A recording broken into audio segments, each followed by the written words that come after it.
When you pay taxes, you engage in an exchange relationship with the state, as the German economy professor Lars Felt points out in his investigation about tax morality in different European countries. Die Steuermoral wird bestimmt von zwei verschiedenen Austauschbeziehungen. Einmal unter Tax morality is determined by two different exchange relationships.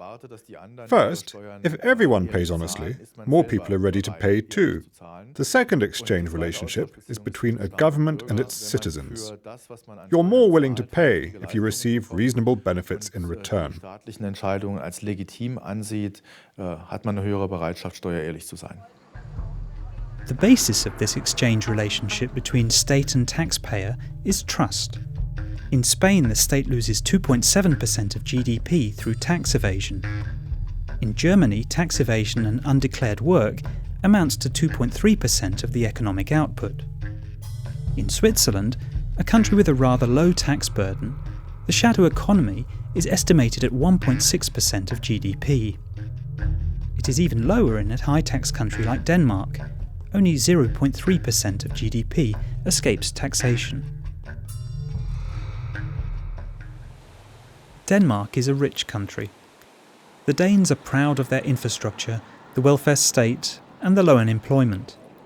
For this, they are happy to pay up to 60% of income tax.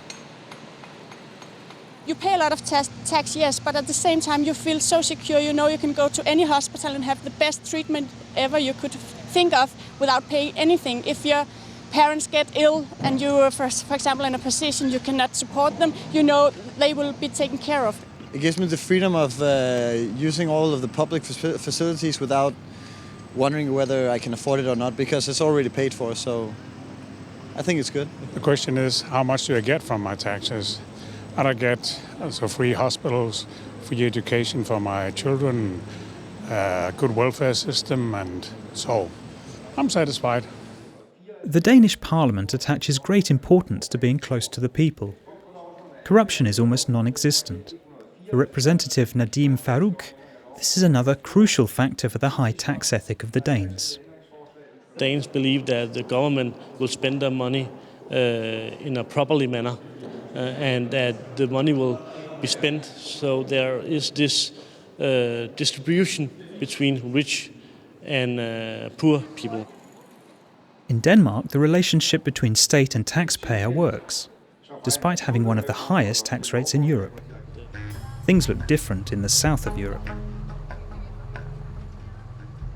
In Spanien, Italien, Griechenland ist diese In Spain, Italy or Greece, the exchange relationship between the state and its citizens is more distorted than in Scandinavian countries or in Germany. Corruption plays a bigger role. People know this. Therefore, they have a cynical relationship with their state and don't see why they should support the public sector with their tax money. Und sehen dann in geringerem Maße ein, dass sie diesen öffentlichen Sektor mit ihren Steuerzahlungen stützen sollen. Spain is in recession. The government has increased taxes, and Spaniards must now disclose their foreign assets. If they don't, they'll be fined at least €10,000. People think this is completely arbitrary. Luis Asua Romeo is a tax lawyer in Madrid. Since the government passed the new tax law, his office has been inundated with questions. Even the tax office could not accurately explain what constitutes an asset and what doesn't. It's difficult even for us, and for ordinary people, it's even more complicated. The lawyer meets with colleagues in a tapas bar. The new tax law and the relationship with the state dominate their conversation. With the current government, we do not know exactly where our money is going. I do not think it is used to solve Spain's problems. Our confidence in politicians and officials is very low after the countless corruption cases we saw on TV.